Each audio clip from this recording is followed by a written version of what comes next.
estamos nessa série chamada Salmos. É uma série que está toda ela baseada nos salmos de romagem ou nos cânticos de peregrinação. É uma lista de 15 salmos, com 15 salmos, que vai do Salmo 120 ao Salmo 134. E nós estamos no 6º Salmo. Nós temos aprendido aqui que essa lista, esses 15 salmos, eram salmos cantados pelos peregrinos. Saíam de suas casas, deixavam suas cidades, 3 vezes ao ano, e iam para Jerusalém, subiam para Jerusalém para participar ali das 3 festas anuais de adoração, de louvor a Deus.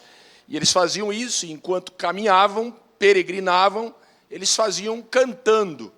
É como se você saísse para viajar e colocasse ali uma playlist ali para ir ouvindo no seu carro e cantando com a sua família. Então eles iam caminhando e cantando juntos, lembrando os feitos do Senhor. Hoje vamos para o 6º Salmo, Salmo 125. Se você está com a sua Bíblia, você pode abri-la. É o Salmo 125. Vamos ler o que nos diz esse Salmo. Os que confiam no Senhor são como o monte de Sião, que não se pode abalar, mas permanece para sempre. Como os montes cercam Jerusalém, assim o Senhor protege o seu povo, desde agora e para sempre. O cetro dos ímpios não prevalecerá sobre a terra dada aos justos. Se assim fosse, até os justos praticariam a injustiça. Senhor, trata com bondade aos que fazem o bem, aos que têm um coração íntegro, mas aos que se desviam por caminhos tortuosos, o Senhor dará o castigo dos malfeitores. Haja paz em Jerusalém. Vamos orar. Feche os seus olhos.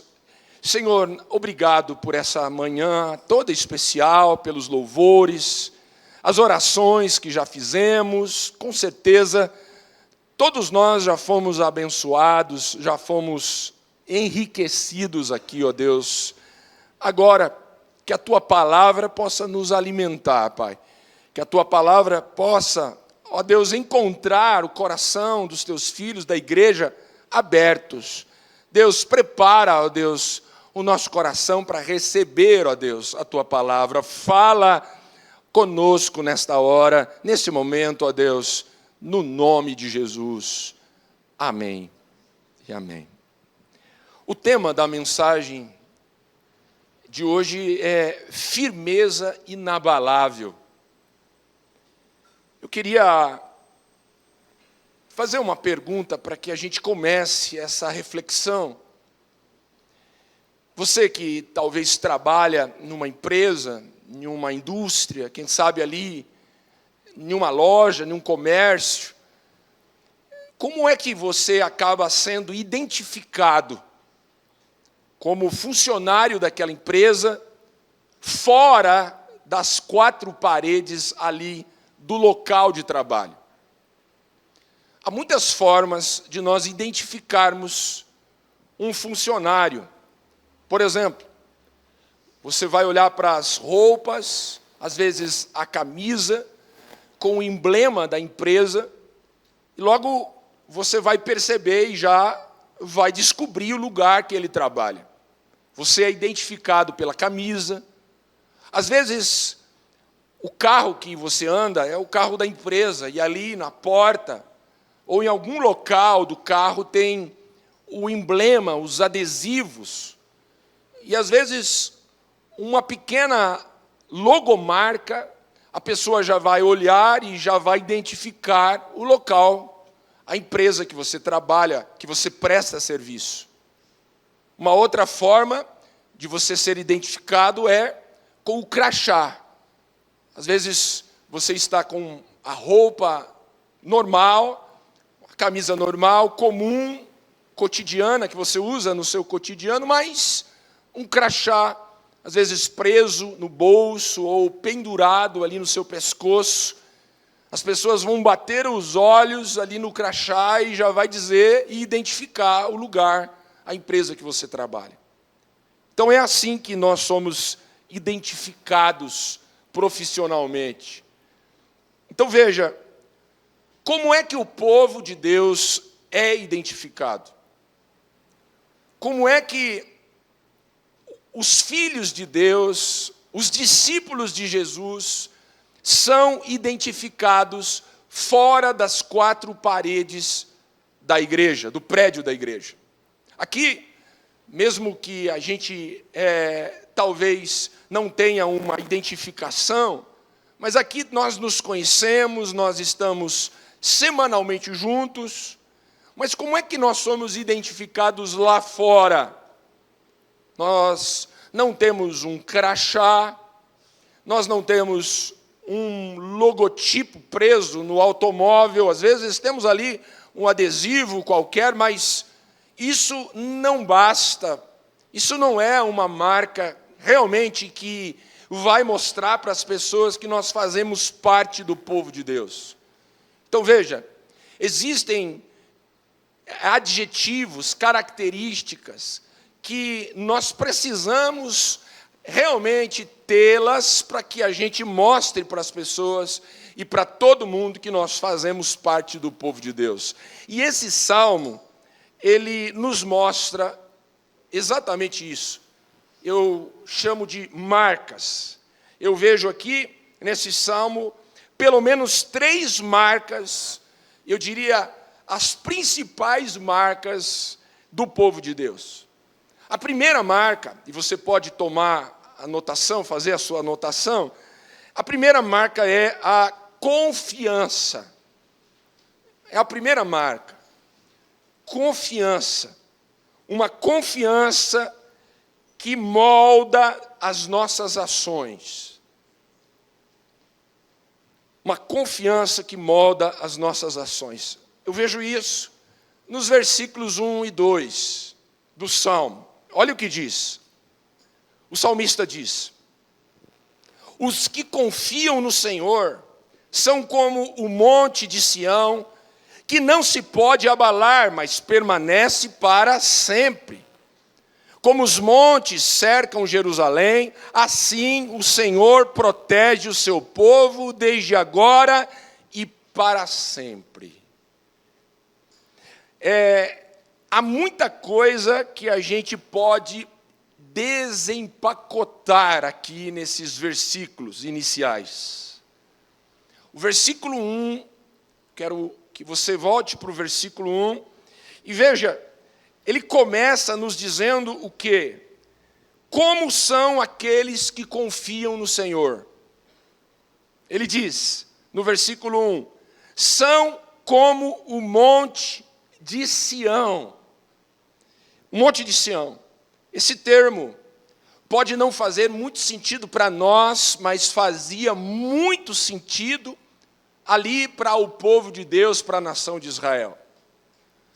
Quando essa expressão, o monte de Sião, era usada, eles usavam essa expressão de forma poética, romântica, para fazer menção a toda a casa de Davi, ou melhor, toda a cidade de Jerusalém. Então dizer o monte de Sião era o mesmo que dizer a cidade de Jerusalém. Nessa estrutura, nesse monte, havia ali um monte conhecido como Monte Moriá, e era exatamente no Monte Moriá, no Monte Sião, que havia o templo, que está o templo de Deus. É importante, porque para nós o templo veja, somos nós, mas para aquele povo, naquele momento, o templo representava a presença de Deus. Então, falar do templo era falar da casa de Deus, aonde estava a presença de Deus. Então veja, simbolicamente, o Monte Sião era um lugar inabalável. Era onde estava Deus, a presença de Deus. Tudo ao redor poderia se abalar, tudo poderia tremer, mas o Monte Sião não. Aonde estava a presença de Deus, não. Por quê? Porque ali, ainda que tudo se trema, ainda que tudo se abale, o Monte Sião, aonde estava a presença de Deus, permanecerá firme, inabalável. Veja, novamente o que o salmista diz. Os que confiam no Senhor são como um monte de Sião, que não se pode abalar, mas que permanece para sempre. Agora veja, quem de nós nunca passou na vida por um tremor, por um abalo? Nós não podemos omitir, nós não podemos negar que volta e meia nós estamos caminhando, vivendo, trabalhando, estamos ali com a família e de repente um terremoto, um abalo, não de forma literal, não é o chão que abala, mas às vezes áreas da nossa vida são abaladas, coisas acabam se perdendo, nós acabamos muitas vezes sendo surpreendidos por situações que muitas vezes tiram o nosso chão. Agora veja, como é que ainda a gente permanece firme? Como é que ainda você conseguiu, apesar de tudo que você já passou, chegar até aqui? O que nós estamos vendo aqui? Sempre que nós colocamos a nossa confiança no Senhor, assim como o monte de Sião, mesmo que tudo estremeça, mesmo que tudo trema ao nosso redor, nós conseguimos permanecer inabaláveis, nós conseguimos permanecer firmes. Então, se nós chegamos até aqui, é graças à nossa confiança no Senhor. Olha o versículo 2.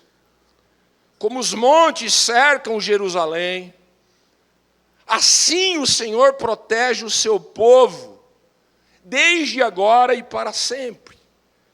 Eu estava lendo isso nesta semana, me lembrando de quando eu fui a Israel, fui com as minhas irmãs, com meu pai, e eu me lembro do momento que nós estávamos chegando ali em Jerusalém. Nós fomos até um local, um lugar onde nós tínhamos uma vista privilegiada das montanhas. E o guia da nossa excursão, ele pegou uma forma que para nós se assemelha a uma forma de pudim. E ele pegou aquela forma e ele mostrou aquela forma e ele disse assim: olha, Jerusalém, onde nós estamos, é aqui no centro. Então imagine uma forma de pudim onde tem ali o centro ressaltado, como se fosse uma montanha.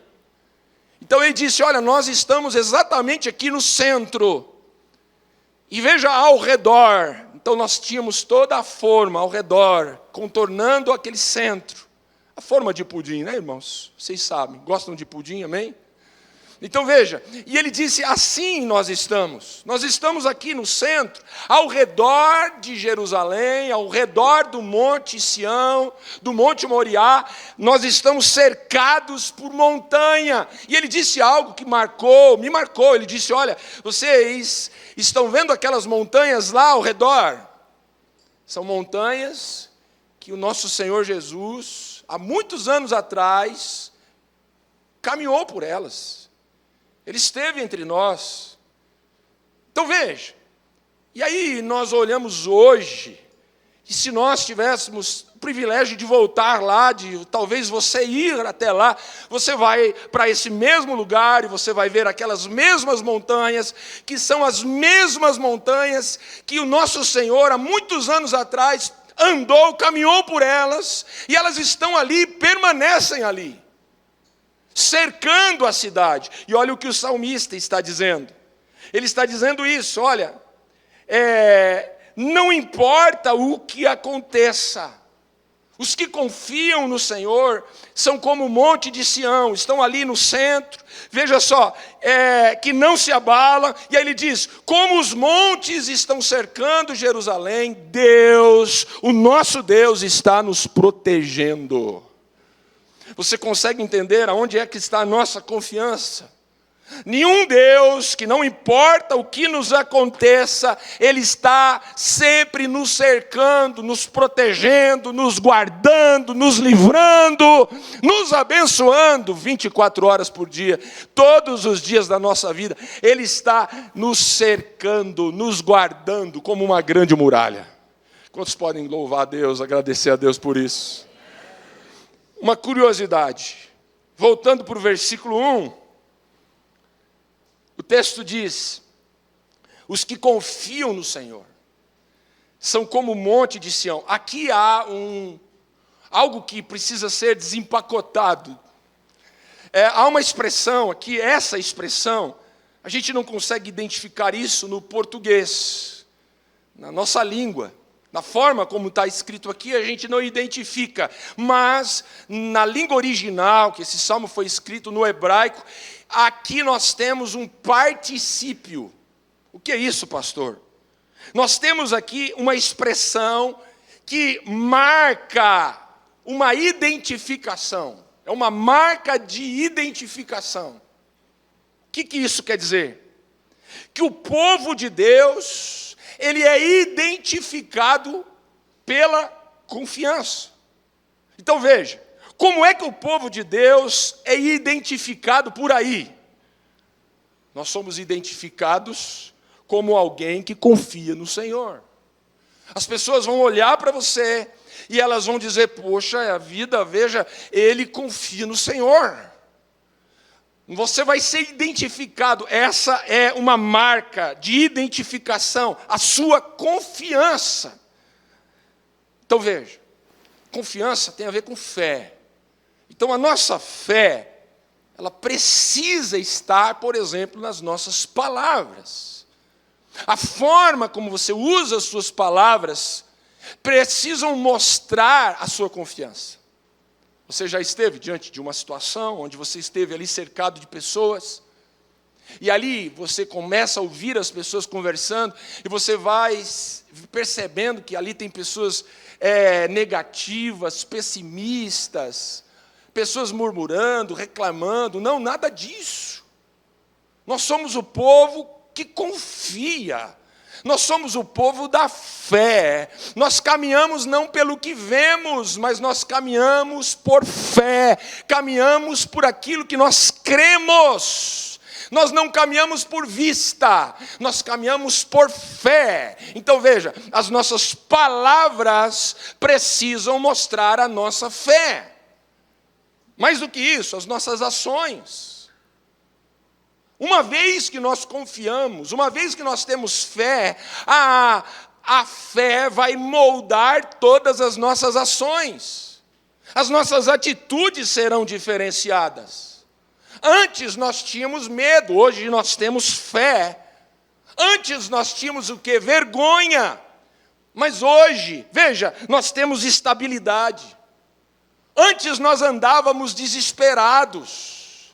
Às vezes um tremor, um abalo, isso já era motivo para nos desesperarmos. Mas agora não nos desesperamos mais. Por quê? Porque nós temos esperança. Nós sabemos que aquele que prometeu é fiel para cumprir. Nós cremos que aquele que nos guarda não dorme. Nós cremos que Ele está nos cercando como os montes que estão em volta de Jerusalém. Antes, nós não dormíamos preocupados, mas hoje nós temos paz interior. A paz do Senhor. O que é a paz do Senhor? Não é a ausência de guerra, não é a ausência de lutas. Mas ainda que você tenha um monte de lutas, mas o seu coração está em paz. Porque você sabe que o Senhor está te protegendo, como os montes estão cercando Jerusalém, o Senhor está te guardando, te protegendo de todo o mal. Então veja, por que é que nós somos um povo diferente? Porque nós somos o povo que crê, que confia. Olha o que diz Isaías, capítulo 26, versículo 3 e 4. O texto diz assim: Tu guardarás em perfeita paz aquele cujo propósito está firme, porque em ti confia. Confiem para sempre no Senhor, pois o Senhor, somente o Senhor é a rocha eterna. Olha que palavra maravilhosa. Tu guardarás em perfeita paz aquele cujo propósito está firme. Nós estamos firmes no Senhor, amém? Então o Senhor guardará o nosso coração em paz. Confiança. Nós somos o povo que confia, o povo que crê. Olha o Salmo 20, versículo 7. Alguns confiam em carros, e outros confiam em cavalos. Mas nós faremos menção do nome do Senhor nosso Deus. Esse salmo para nós parece não fazer muito sentido. Mas veja, nós precisamos ir para um momento da história onde um exército forte era um exército instrumentos que lançavam, veja, pedras, fogo longe. Cavalos para um exército fazia muita diferença. Um exército que tinha muitos cavalos, muitos carros, era um exército forte. O salmista está dizendo, olha, existem aqueles que confiam no exército, existem aqueles que estão colocando a fé nos cavalos, nos carros, nos escudos, nas espadas, mas nós não somos aqueles que confiam no exército, nós somos aqueles que confiam no Senhor dos exércitos.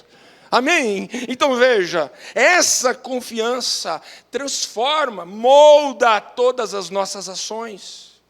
Embora tudo trema ao nosso redor, a gente pode confiar, e confiando nós vamos permanecer firmes. Diga para quem está perto de você, olha, permaneça firme, meu irmão.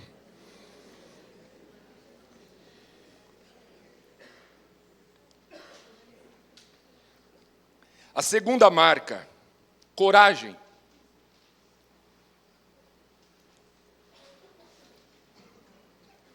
Essa é a segunda marca.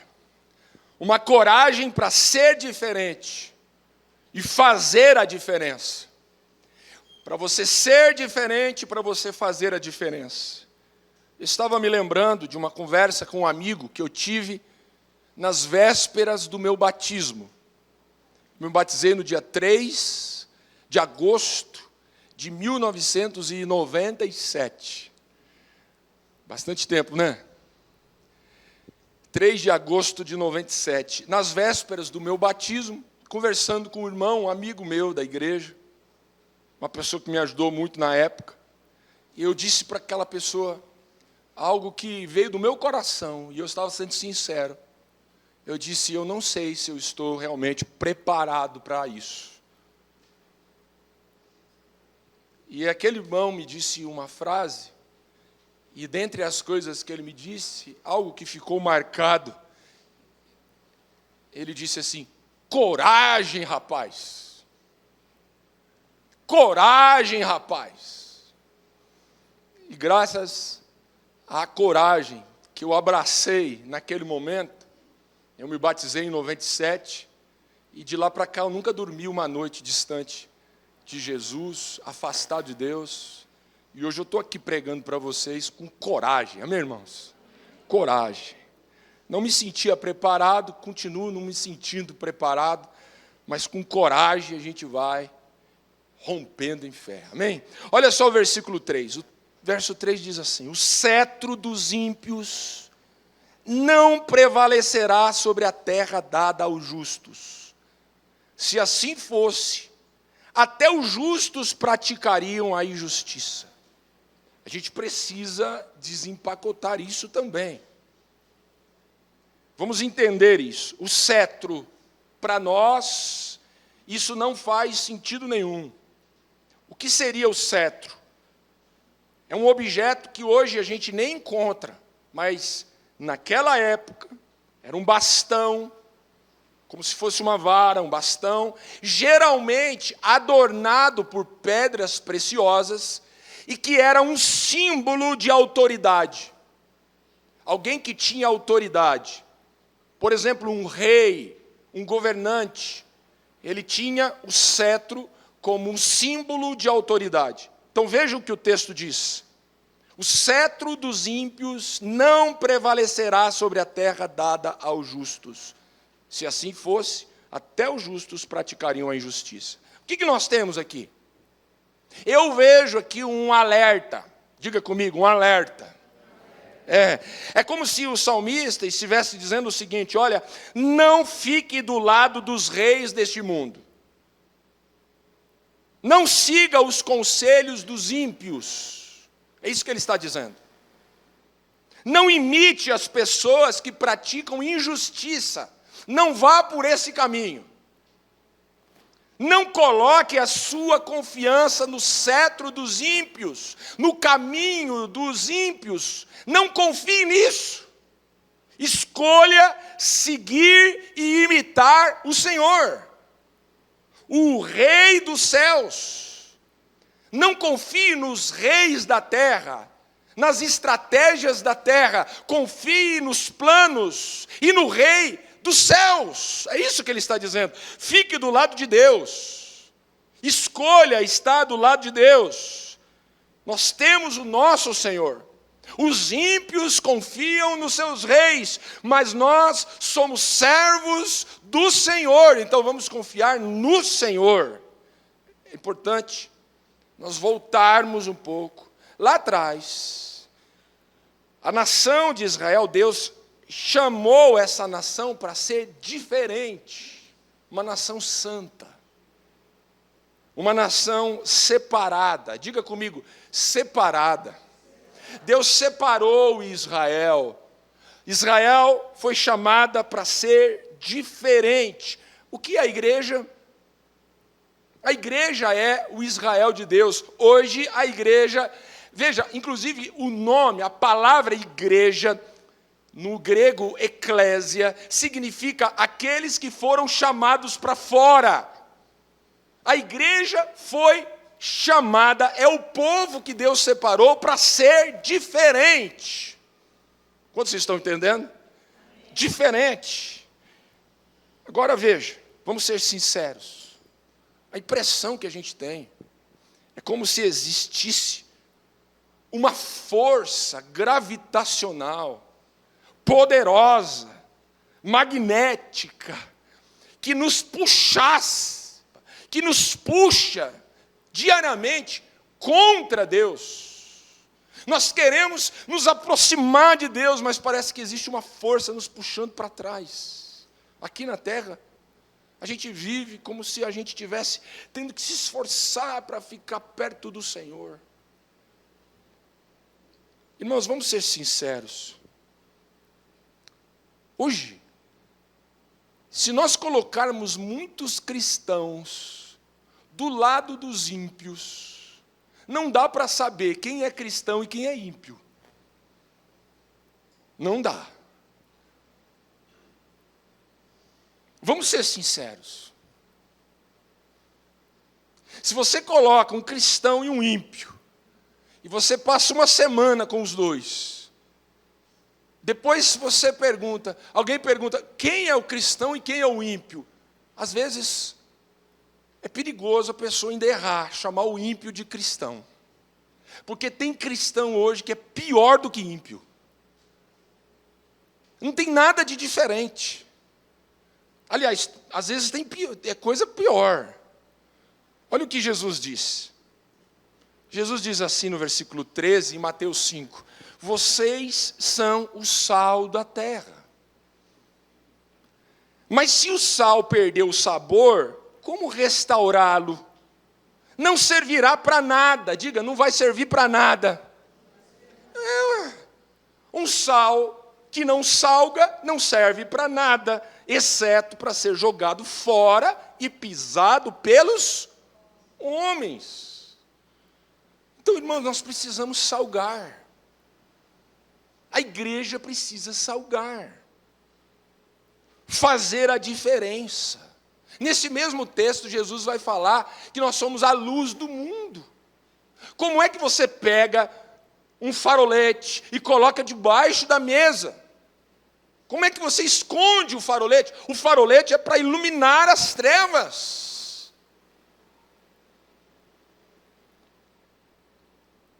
Tem cristão precisando trocar de pilha. Veja, nós precisamos salgar, nós precisamos ser diferentes. De que maneira, pastor? A começar pelas coisas que nós falamos. Nós precisamos encorajar as pessoas e não desanimá-las. Nós precisamos aprender a ser gentis. Tem cristão que não aprendeu o básico. São pessoas grossas, estúpidas.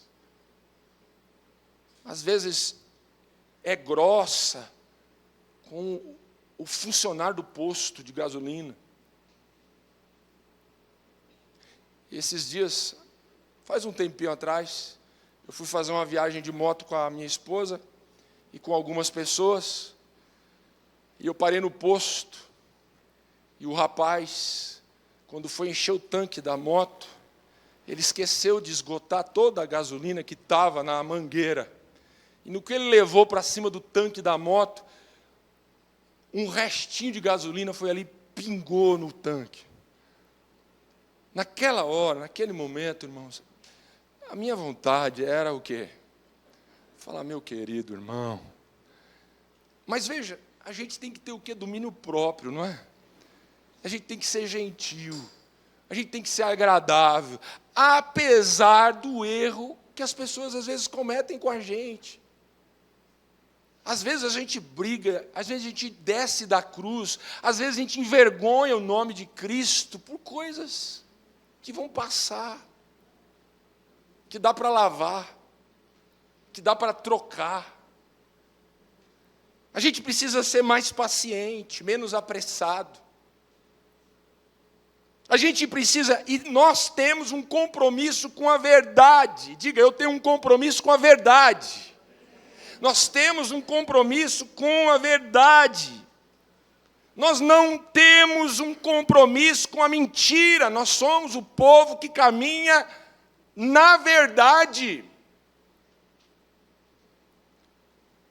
A fidelidade, a lealdade, são adjetivos de um homem e de uma mulher de Deus. Somos o povo fiel, precisamos ser fiel ao nosso cônjuge, fiel aos nossos filhos, fiel ao nosso patrão, fiel aos nossos funcionários, fiéis. Quando nós chegarmos no céu, nós vamos ter que ouvir dos lábios de Jesus dizendo assim, seja bem-vindo, servo bom e fiel. Precisamos de humildade. Abrir mão do orgulho. O orgulho faz parte da nossa natureza lá, pecadora, adâmica. Hoje nós somos filhos e filhas de Deus, nós somos discípulos de Jesus, e Jesus nos ensinou a ser humildes. E humildade não tem a ver com o tanto de dinheiro que você tem na conta, porque existe rico, humilde, e existe pobre, orgulhoso. Da mesma forma que existe rico, orgulhoso, também existe pobre e orgulhoso. Não tem a ver com dinheiro. A gente precisa de humildade. As pessoas precisam olhar, e aonde nós estivermos, as pessoas precisam olhar de nós e ver o nosso comportamento, as nossas ações, as nossas palavras salgando o ambiente. Você precisa salgar. O sal marca, o sal faz diferença. O sal era, na época, usado para conservar carne, por exemplo.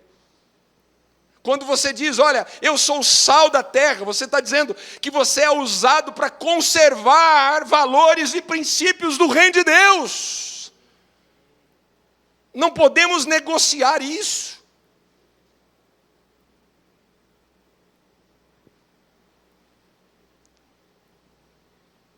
Então nós fomos chamados para ser diferentes.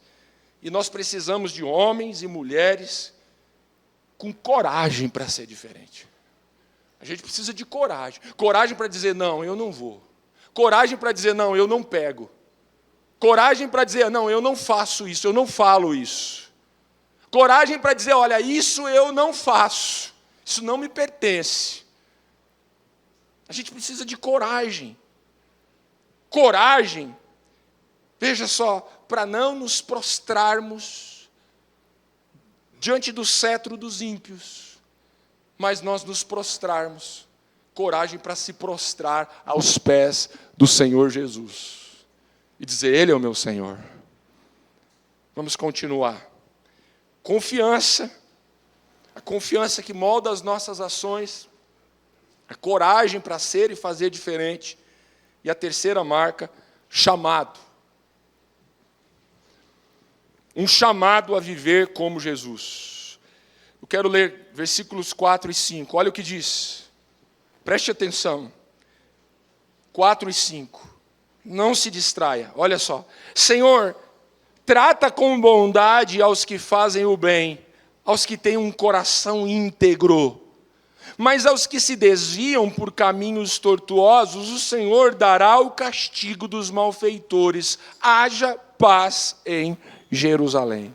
A gente vai desempacotar isso também. Veja só, preste bem atenção.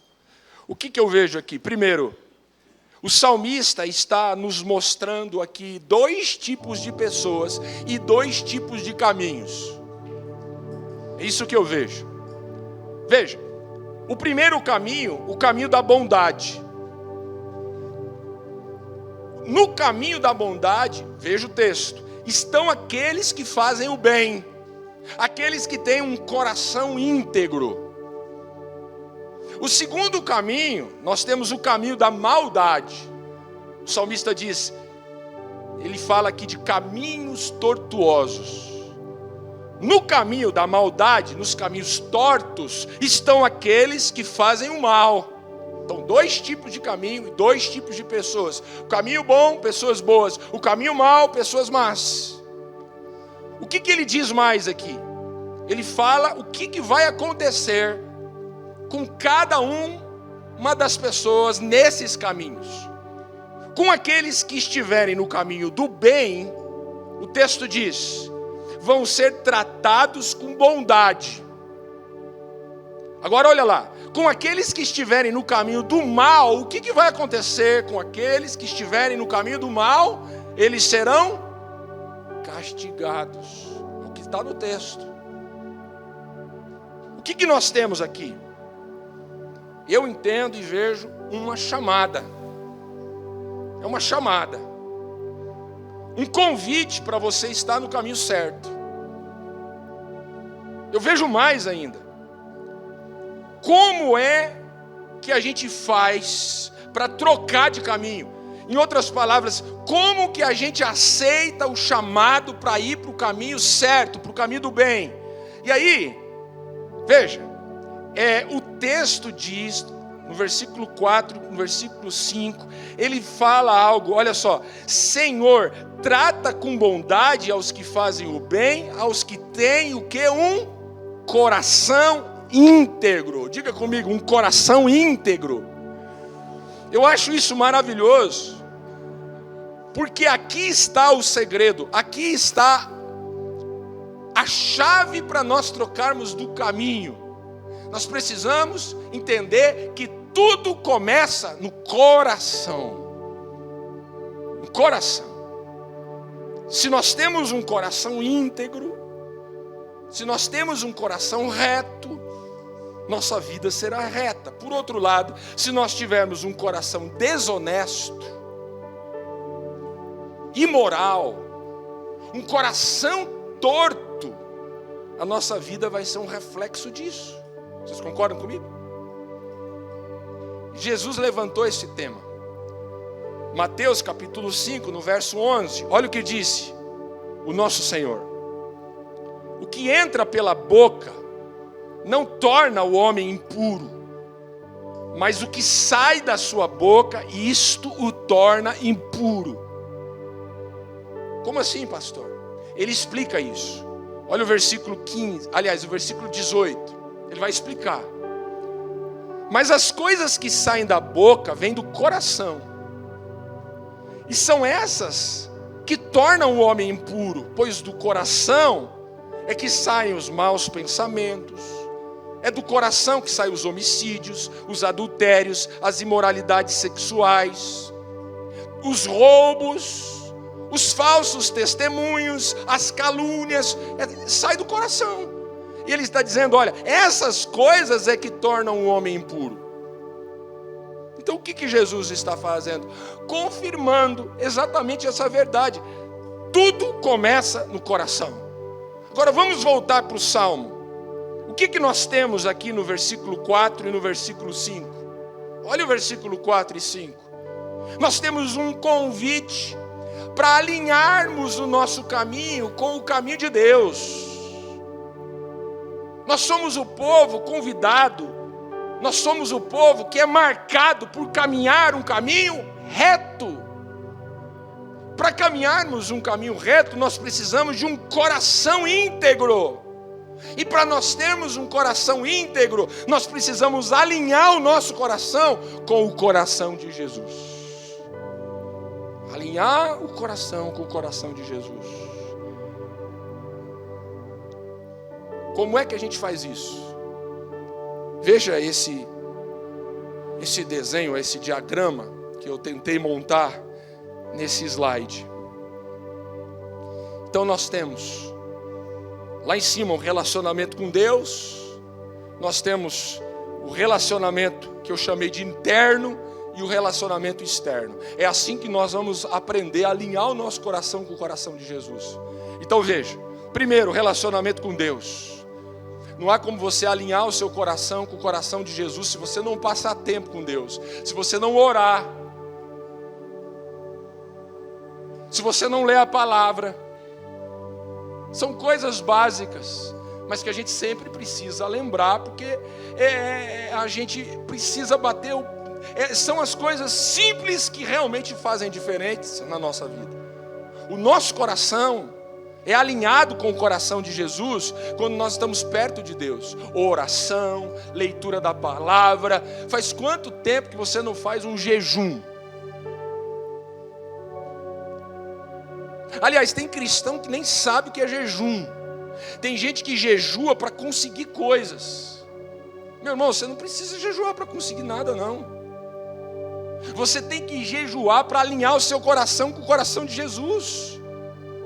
Porque se o seu coração estiver alinhado com o de Cristo, você vai com certeza chegar a alcançar e ter sabedoria para alcançar o que você precisa.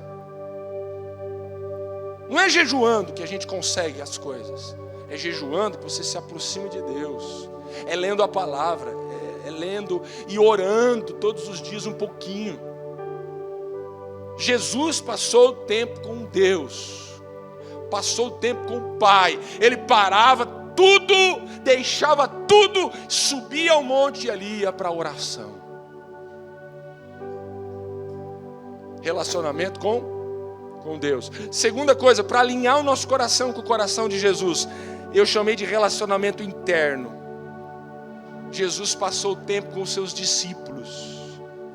Meu irmão, a gente alinha o nosso coração, por exemplo, numa celebração dessa. A gente tem aqui os irmãos, a igreja, a ceia, a mesa, a palavra, a oração comunitária. Agora, tem cristão que quer ter o coração de Jesus e não passa, às vezes, um dia, o domingo, por exemplo, junto com a sua família de fé. Tem irmãos, eu me lembro, né? Daqueles pastores de antigamente que diziam assim: tem irmãos que só vem no culto no dia da ceia. Hoje, antigamente as pessoas olhavam, né, para os nossos irmãos católicos, eles diziam assim, ó, qual a sua religião? Aí a pessoa dizia assim, eu sou católico. Aí tinha uma outra pergunta, você é católico praticante ou você é um católico não praticante? Antigamente a gente usava isso só com os nossos irmãos católicos, mas hoje a gente tem que usar com os nossos irmãos aqui, né? Você que religião? Eu sou evangélico. Ah, tá, mas você é um evangélico praticante ou um evangelho não praticante?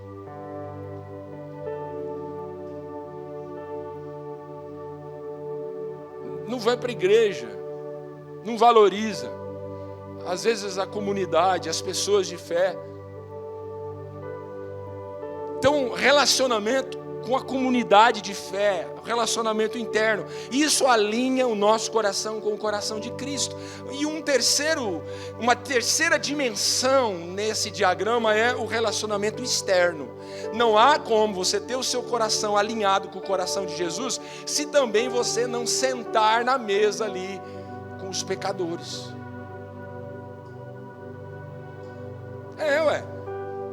Como assim, pastor? Veja, você não deve sentar na mesa dos escarnecedores. É diferente. Existe uma grande diferença em você sentar na mesa com pecadores e você ficar com gozação e caindo no enredo dos escarnecedores. A pessoa começou a escarnecer, zombar da sua fé, zombar dos princípios, dos valores que você acredita. Meu irmão, levante e se afaste. Mas existem pessoas que estão lá fora, vivendo nas trevas, porque precisam de uma palavra sua. Você é sal e luz, você precisa salgar o mundo, iluminar o mundo. Não há como você ser um cristão com o coração alinhado com o de Cristo, se você não sentar na mesa dos pecadores e falar, olha, deixa eu testemunhar minha fé, deixa eu contar para você o que eu ouvi domingo lá na igreja, deixa eu compartilhar com você um versículo que eu li essa semana, olha, deixa eu orar pelo você, pela sua família, olha, Jesus Cristo é o Senhor, Ele salva, Ele cura, Ele liberta, Ele visita, Ele transforma vidas ainda hoje, transformou a minha e pode transformar a sua. A gente precisa disso. Nós não somos o povo que foi chamado para viver só dentro, enclausurado nessas quatro paredes. Nós somos o povo que somos alimentados aqui, encorajados aqui para transformar o mundo, para povoar os céus. Por isso que nós precisamos ser diferentes, coragem para ser diferença. Por isso que nós precisamos confiar no Senhor, porque quando você vai chegar para compartilhar a sua fé com aquela pessoa que tem o coração duro, você não vai com a sua força, mas você vai cheio do poder do Espírito Santo de Deus, confiando que não é por força e não é por violência, mas é o Espírito de Deus na sua vida, que vai transformar e quebrantar o coração duro daquela pessoa. Então veja, confiança, primeiro confia. Sem confiança, sem fé, é impossível agradar a Deus. Depois, coragem, não adianta. As pessoas, elas não querem ouvir a tua fé, elas querem ver a sua fé, a diferença que a fé fez na sua vida. Agora, se você for igual a elas, tem pessoas que dizem assim, pastor, eu posso beber isso, eu posso beber aquilo, eu posso ir em tal lugar, eu posso ir em outro lugar, eu posso fazer isso, Meu irmão, sabe o que você não pode? Você não pode jogar o que Cristo fez de lado e ser o que todo mundo é. Se você é um servo de Deus, você tem que ser diferente. Você é ou não é diferente? O que é que te faz diferente? Porque se você estiver sendo igual e não tiver nada de diferente, alguma coisa está errada. Alguma coisa vai estar errada. Então Deus hoje está querendo marcar com você, vou marcar você e mostrar para você, olha, você tem um chamado. Você tem um chamado. A fé, a coragem, e você tem um chamado. O chamado para quê? O chamado para estar do lado certo, para fazer as coisas certas. Para isso você precisa de um coração íntegro. E um coração íntegro é relacionamento com Deus, relacionamento na igreja e relacionamento com as pessoas lá fora. E aí eu encerro. Olha lá. Confiança tem a ver com a nossa fé. A coragem tem a ver com as nossas ações. E o chamado tem a ver com os nossos propósitos. Eu tenho um propósito. Nós vivemos com um propósito. Que é servir a Deus. Que é povoar os céus. Que é viver para a glória de Deus. Guarde essa palavra no seu coração. Vamos ficar em pé. E vamos orar. Culto da manhã sempre apertado, né? Eu não gosto de pregar correndo. Vamos orar, irmãos. Deus falou com o teu coração, não falou? Eu imagino que Deus tenha falado. O que você mais precisa hoje? Qual a marca que você mais se identificou? Você precisa de confiança, de fé. É coragem. É coragem para mudar suas ações, suas atitudes. Ou é um chamado? É aceitar o chamado. Olha, eu vivo com um propósito.